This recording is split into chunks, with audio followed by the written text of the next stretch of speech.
Chapter 21. A Quiet Toll. 19th hour, 6th day, 5th month, 807. Post-heavenfall. "I've come to smite thee!" a boy roared as he held a toy of an angel and sent it crashing down on a pile of miniatures shaped like demons. "The Celestial Watch!" Raza Moham feigned a guttural voice of surprise as he held a similarly sized figure representing the fiendish leader. "Yes, it is I, Mikael, here to avenge Ovyliax Victrix." The boy flew the angel to stand on top of a seat cushion. "Celestial Watch or not, the crusade has failed, and these lands will be ours." Raza flew the demon up in a similar fashion and positioned to stare down the angel in a duel. "Raza!" a woman's voice called from the other room. "Your work is trying to get a hold of you. They sent an important letter to our mailbox." The Sentinel let out a groan of annoyance. His face at home was unmasked and revealed a visage that was heavily scarred and missing an eye from old burns that could never be healed. From a distance, one would easily mistake him as something undead, yet to his family, they would forever see him as both a father and husband. "Sorry, Abdi. We'll continue when I return." "Okay," the boy dejectedly huffed in disappointment. Raza stood up, rubbed his son's head, and hurried to his office, where he saw an envelope sealed with the symbol of his order placed on his desk. The message was sent from Father Gama. "Sentinel Raza. It is with grave news to report. There have been a number of deaths reported throughout the city, similar to those who had been afflicted at the Academy. The situation is still developing, but it's so far at least a dozen. I am afraid our dealings with the Dream Hag are not yet over."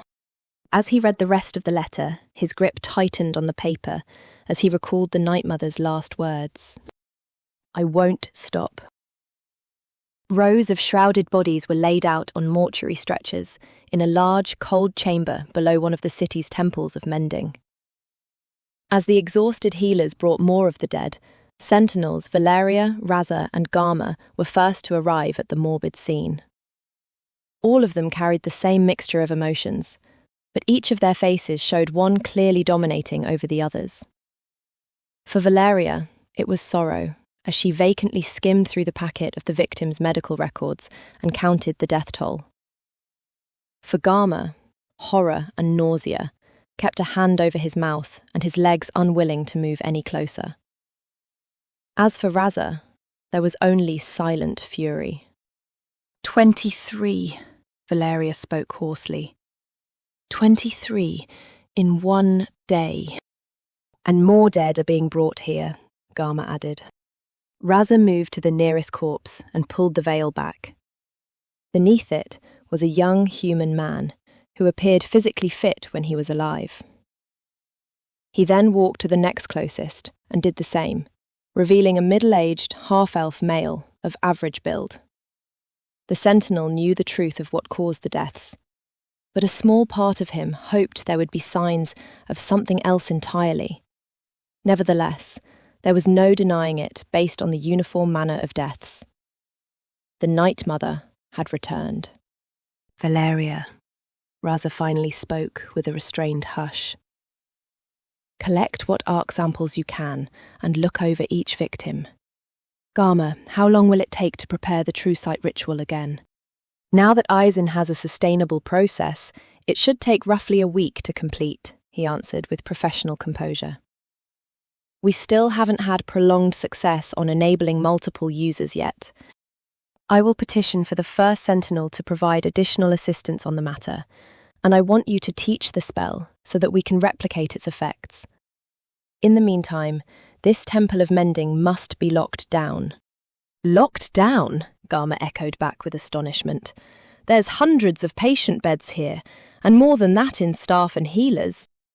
"We'll enlist the city wardens to set up a perimeter and quarantine this location. I want no one leaving or entering once those are in place. Every individual employed here is to remain on the premises or return to work until they've been cleared of the True Sight spell." "The district officials will be very displeased," This will cause major disruptions to medical care. It's already disrupted, Raza snapped, his rage finally slipping from its bonds. You expect them to carry on as if nothing has happened?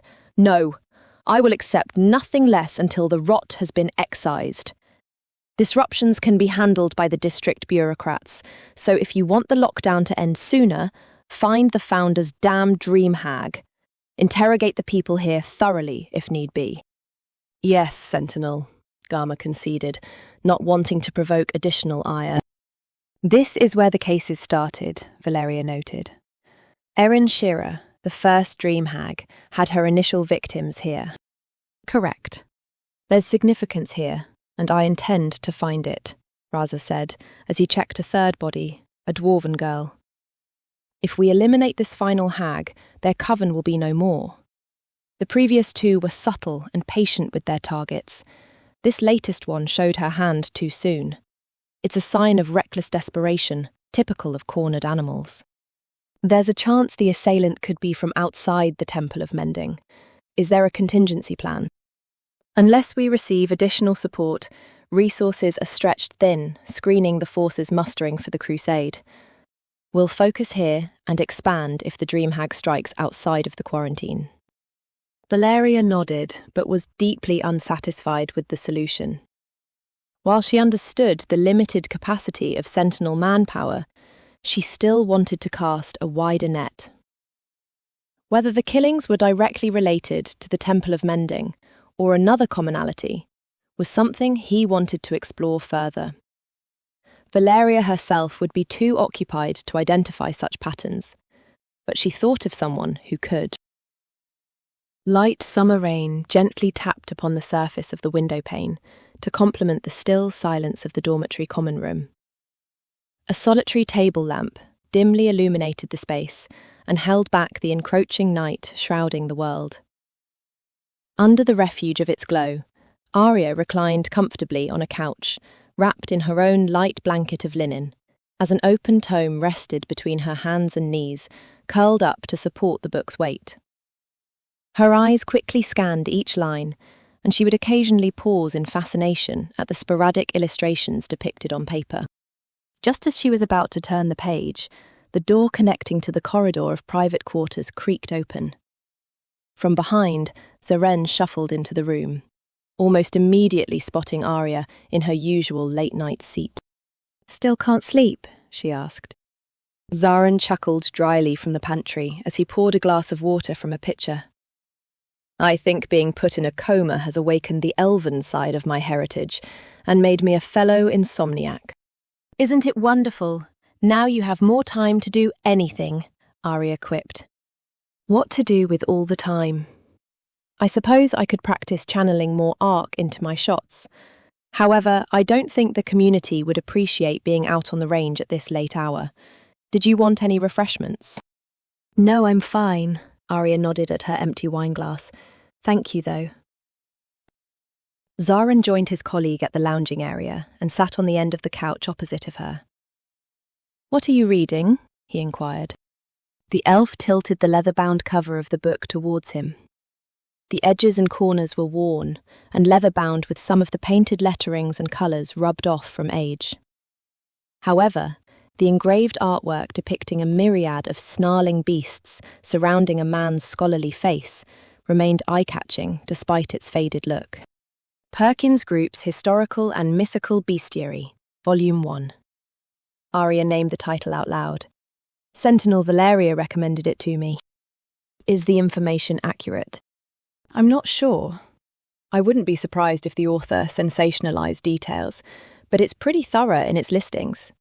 I looked up all the creatures we've encountered, and it mostly fits. On the other hand, he's another person that says earth elementals are best dealt with bludgeoning weapons. Maybe it's just easier. I don't know who to believe anymore. Maybe I need to ask Emtak to conjure one so I can put it to the test," she grumbled. Zaren drank a few more gulps of his glass before resting it on the coffee table in front of him. He leaned his head back and reclined in attempted ease, closing his eyes and focusing on the sound of the rain to attempt to relax. He let the quiet ambience wash over and flow into his mind, as if to smother the noise of thoughts and worry. Yet, it was Ariya's immediate presence he found to be the most reassuring. At the sound of her flipping a page, he gathered the will to ask another question. "Did you read anything on hags?" From the quiet way Zarin brought it up, Ariya was unsure if it was due to being weary or a deeper dread he still harboured. "I began the chapter regarding them earlier today. According to Perkins's research, there are many known variations of them, and each are defined by the environment they dwell in, their preference of spellcraft, and how they hunt. Most common are green hags, sea hags, and sweet hags, but there's evidence of others." "Sweet hags?" Ariya flipped the book and showed a sketch of a smiling baker.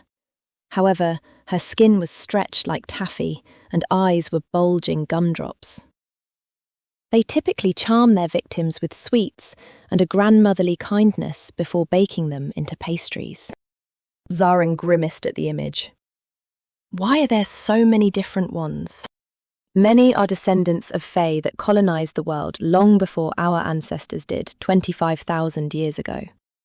It's only natural they would evolve and adapt to the different ecosystems." "What about the one we dealt with? A dream hag, right?" "I haven't reached the pages explaining them yet. I'm on blood hags right now, and they're known to wear skin suits of their last victims as disguises." "Lovely," he commented dryly. Ariya looked up and saw Zarin's eyes locked open as he stared up at the ceiling in contemplation. "Sorry. I understand this topic might be uncomfortable after what you went through. Would you like me to stop?" Zarin shook his head. "No, it's fine. It's something we need to understand better, given recent events. You can even read it out loud if you like." "Asking for a bedtime story?" she lightly teased. "I think it would actually help. It's not the hags who make me nervous, it's the nightmares." Ariya looked away from her book and gazed at Zarin to make sure he was not still cursed. "Are you having them again?" "No, but what's worse is how I can still remember them when I'm awake.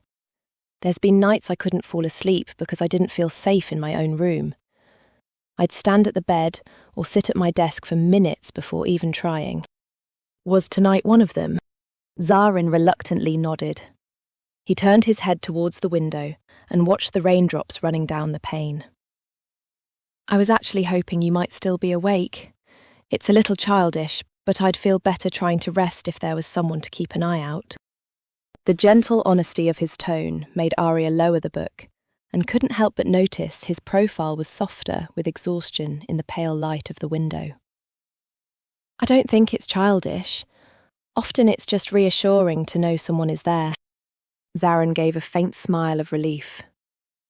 "I've thought about getting another pet. Shortly before I came here, my family had a dog named Coco who never left me alone. It was difficult for me to cope with how empty the home felt when she passed, since she had such a big, rambunctious personality, despite being so small. I know exactly how you feel, having raised a few of our own. I'm sorry she passed. You must have felt devastated at the time." "I was. I still miss her from time to time and chuckle to myself when I remember her antics. I hope the verdant cycle brought her back into a life she currently enjoys. Or maybe the Celestial Watch deemed her spirit noble enough to join them, judging how fondly you remember her." He let out a snort. "Coco was a sweet dog, but she was still somewhat a menace. Still, I would hope she's reincarnated to being a spoiled house pet again. They certainly have it easier." Zarin turned away from the window and shifted in his seat. "I brought her up because I've never actually had quarters all to myself until I came here. It was a little uncomfortable at first, and I eventually became accustomed to it. Although ever since my coma, it's like I'm back to square one, or even further back. I can't promise you the same reliability as Coco, but I can be here any night you need, if it helps put your mind at ease so you can rest." "I'll take you up on it, at least just for a short while," he answered with quiet humility. Ariya smiled, sensing some embarrassment in his voice. As she returned to her reading and Zarin closed his eyes, a breath of silence settled in between them.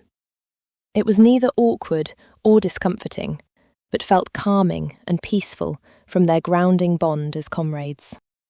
In the 5 months they had trained side by side at the academy, they had grown into reliable colleagues, with trust forged through shared trials, long nights, and unspoken understanding. Zarin, however, suddenly wondered if it was simply these facts, or did he perhaps want something more? He opened one eye to a crack and dared to watch Ariya for a moment of curiosity. She remained bundled comfortably in the blanket and had curled her posture into a smaller shape, like a cat at ease. Her lack of makeup and slightly tangled hair did little to diminish the attraction that stirred within. He had met and formed kinship with many others since he entered the academy a year ago. However, there were unique qualities Ariya possessed that pulled more of his attention as he spent time with her. He sealed his eyes shut again and contemplated when or if it would be appropriate to reveal his affections. Whether she would reciprocate remained deeply uncertain. Even though he shared some elven traits, there were still many cultural and cognitive differences between their upbringings. Most concerning of all was their age difference, to which there were many decades between them, despite appearing physically similar. Zarin was unsure if Ariya had so far been viewing him as equal peers, or actually a child. Nonetheless, the thought of disturbing their friendship gave him pause, so he chose to fold away his yearning for now. "I just read something interesting," Ariya remarked out loud, lurching Zarin away from his thoughts. Although the capricious nature of hags often causes them to be solitary creatures, in very rare occasions they unite together and form covens. That might explain why this Night Mother keeps returning, if it's several individuals. How large can covens be? If it happens, it's almost always 3. Their personalities make it so there must always be a majority in case disagreements arise. Also, there's a hypothesis they're drawn to the number due to symbolic trinities, things like beginning, middle, and end, or maiden, mother, and crone. So this newest dream hag is probably the last one. "I really hope so," Ariya said mournfully, with the sorrow of Silvercheck's family still raw in her mind. "You should skip ahead to the dream hags and see what the book says about them. I'll listen if you read it out loud." Ariya obliged and flipped ahead to the pages of interest. A dream hag is a type of hag that can haunt the dreams of mortals. They're known for not hunting mere flesh, but the spirit of sophonts, and will attack them at their most vulnerable, which is usually when they're unconscious. They torment their victims at night. Wait, what's happening? As she began to read the descriptions, some letters in the text began to faintly glow green. G, Y, Zarin. Can you use the paper and pen on the coffee table? Zarin retrieved the items and leaned in towards the book, jotting the illuminated symbols. When it was complete, he showed the message. Gymnasium, 20th hour? Ariya tilted. Gymnasium, 20th hour? Ariya tilted her head in confusion. What day? Did the person mean when I got this book? If so, I'm already more than a few days late. Maybe they went to meet there any day. Who do you think wrote the message? I would assume Sentinel Valeria. We can go tomorrow and find out. Located beneath the ground floor of the academy, the gymnasium was a massive chamber with various training implements ready for martial drills, acrobatic exercises, and athletic training. Barbells, benches, and weights occupied a quarter of the space, while more than half of it was part of a complex obstacle course designed to test every muscle and reflex in the body. Narrow balance beams, platforms, climbing walls, and handholds were among the many tools of the course designed to challenge and strengthen its user. The rest of the facility was designated for combat training, with weapon racks along the wall, suspended punching sacks, and a single sparring ring 50 feet in diameter. After scanning past the dozen of trainees, Valeria was found within the ring as she battled animated training armor with sword and shield in her hands. By the time Ariya and Zarin had approached the edges of the arena, 3 of the dummies were laid low and strewn apart on the floor. With focus and confidence burning in Valeria's eyes, she kept her targe raised and patiently waited for the final construct to make a move. Like a cautious hunting beast, the animated armor slowly circled around the Sentinel in a counterclockwise direction as it analysed her movements and searched for a gap in her defensive stance. Suddenly, it darted in the opposite direction and lunged forward with its spear at Valeria's exposed side. The Sentinel, however, had expected the dummy to take the bait and reflexively swung her shield sideways towards the incoming attack. The attack deflected off the edge of her targe, and she used the opportunity to swiftly step towards her opponent and deliver a killing blow at its neck. As the animated armor fell apart into its different components, Ariya and Zarin gave claps of admiration. "That was impressive," Ariya exclaimed. "This is actually the first time I've seen you in a fight." Valeria pressed the sword hilt to her shoulder and bowed. "Well, you can't graduate a Sentinel without knowing how to defend yourself. How have you two been doing?" "Surviving, I suppose," Zarin answered. "You?" "Surviving. That's a good way of putting it." The Sentinel returned her equipment to the weapon racks before pressing on some runes fixed to the wall. The edges of the ring flashed a few pulses of white light, and the pieces of animated armor began to roll and slide towards one another, reattaching and assembling back to its original form. The 4 constructs then marched in unison to one side of the room and remained motionless until the next individual wished to challenge them. "Have you ever sparred with them?" Valeria asked. "I did a couple of weeks ago with Barnov and Kai," Ariya said. "We took turns trying to fight them on our own, and I was only able to comfortably face 2. "I haven't yet," Zarin stated. "You should try it," the elf suggested. "They're a good way to try different weapons or techniques." "She's not wrong," Valeria remarked. "That said, I'm curious to see what Sentinels Shaylin and Dodak have been teaching you." "You didn't want to talk about what we found in the bestiary?" Zarin asked. Valeria picked up 2 matching wooden short swords from the rack. "Earn it first. You both are in training garbs, so you must at least break a sweat before you can leave. Besides, it would look suspicious if you came here and didn't spar." Ariya gave a shrug of indifference and grabbed one shaped like a knightly sword, while Zarin chose the short pike. From their defense dueling course, Ariya knew her colleague had chosen that weapon since it resembled his rifle affixed with a bayonet. After making a few practice jabs and swings, the trio stepped into the sparring ring with mentor and mentees on opposite ends. The duel's rules were unspoken, since they all knew defeat occurred to whoever yielded, became knocked out, or pushed out of bounds. "Any ideas?" Zarin whispered. "Nothing solid," Ariya curled her lips. "You didn't see any of her techniques when you apprehended Coley?" "No, Valeria was trying to go around a building, so she was out of sight." "She's more proficient with a blade than I thought, based on how she cut down those dummies. If she trained under the path of a fighter, we might be in trouble. I thought she was a rogue. Either way, we'll find out. She knows I'm the weaker, close-quarters combatant, so I can try to distract her while you figure something out." "Sounds good.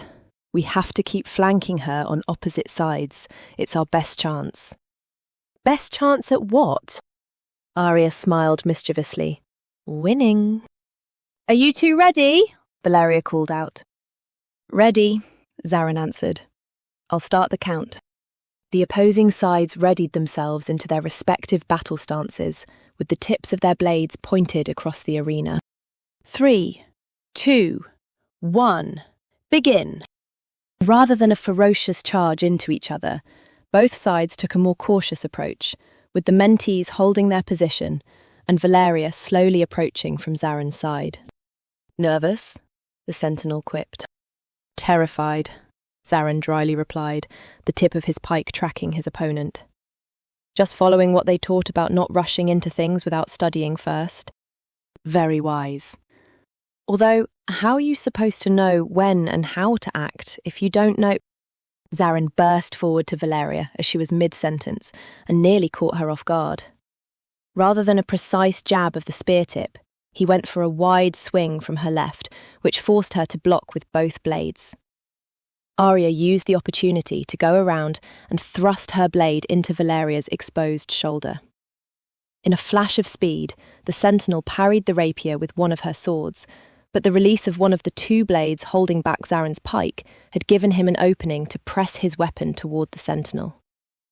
This gave Ariya an opportunity to use the momentum of Valeria's parry to reverse her blade and deliver a blow to the side of her head with the pommel.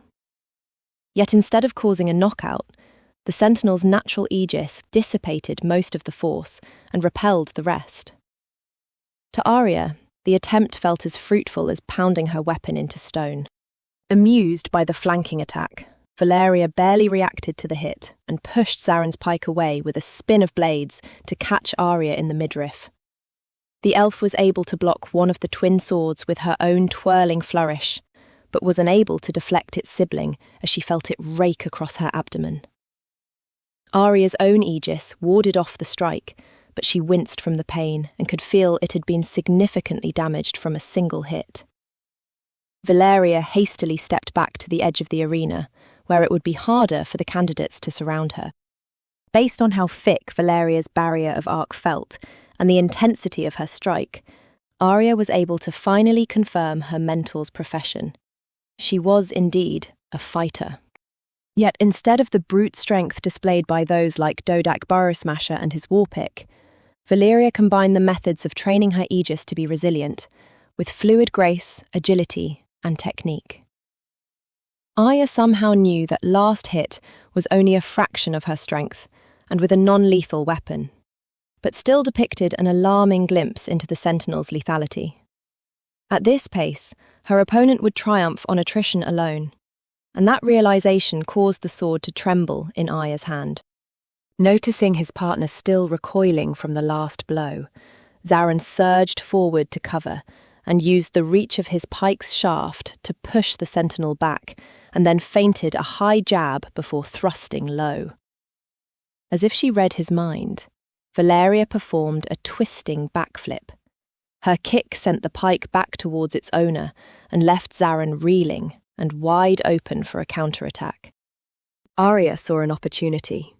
Abandoning careful tactics for a desperate gamble, she sprinted forward, pulsing a wave of arc to her feet to push with more momentum. As the Sentinel landed and prepared to swing at Zarin, Ariya lowered her shoulder and put all her weight towards a reckless shove. Valeria raised her sword at the last moment, but she was too late, as the full body impact was enough to stagger her a step. Nonetheless, that bit of movement was all that was needed to end the fight.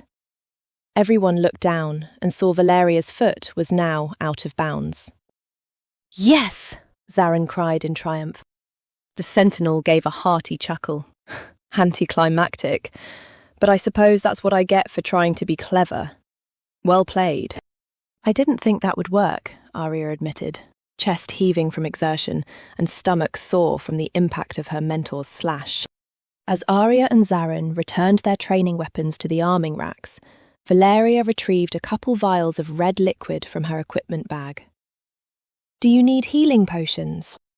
"I'll take one," Ariya accepted, while Zarin shook his head to decline. When she downed the liquid, she immediately tasted a cooling and refreshing sensation, despite being stored at room temperature. The flavours were a mixture of cherry and peach, with a subtle hint of smooth and bitter alcohol. Ariya was thankful for the fruitiness added as a means of masking the raw medicinal components of the potion. As the chilling mixture hit the bottom of her stomach, she immediately felt the soreness in her abdomen ebb away, and her breathing and heart rate slow back to a relaxed rate. There was still a hint of achiness when Ariya pressed down on the spot, but she believed it would be gone by the morning. "You two fought effectively together," Valeria commended, as she sat down on a nearby bench. Sentinels Dodak and Shaylin, and taught you both well, and I sense more confidence for close quarters from you, Zarin. It's like you said, you can't graduate a Sentinel without knowing how to defend yourself, Zarin remarked. By the way, have you thought about wielding a secondary? Valeria pointed to Ariya's offhand. It might open up more options for you, since you seem to prefer not using two-handed techniques. Sentinel Shaylin suggested the same idea as well, Ariya noted.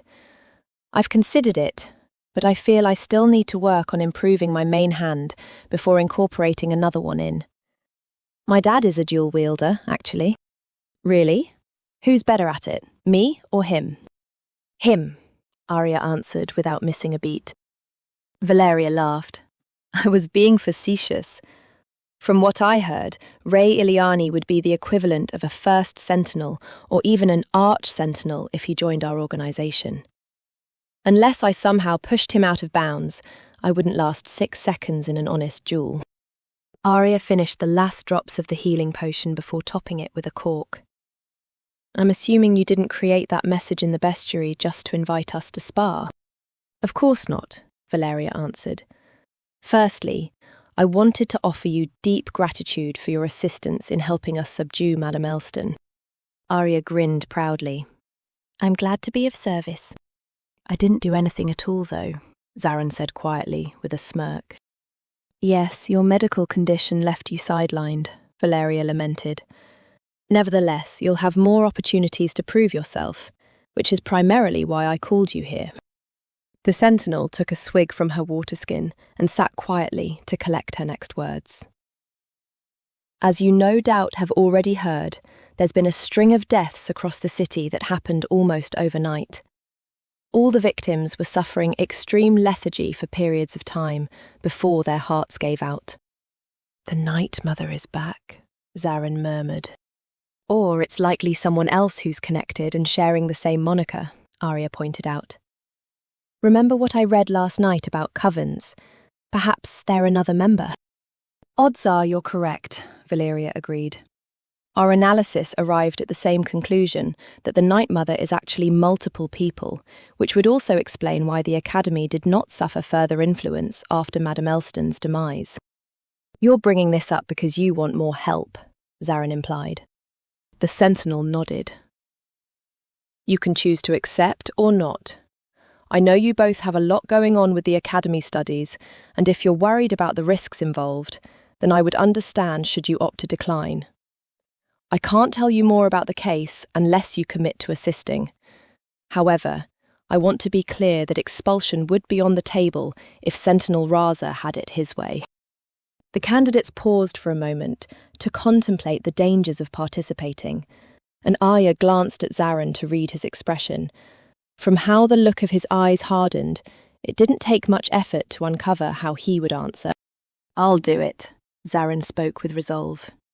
These dream hags have much to pay for, and if I can get even with them, I'll gladly pay any price. It'd be an honour to be trusted with this task, Ariya replied, already knowing how she would have answered before stepping forth into the gymnasium. I deeply appreciate the assistance and would not have shared any of this if I did not have confidence in your abilities, Valeria praised. Most of the latest victims passed away in the Cadian district's Temple of Mending, while others died in the surrounding area.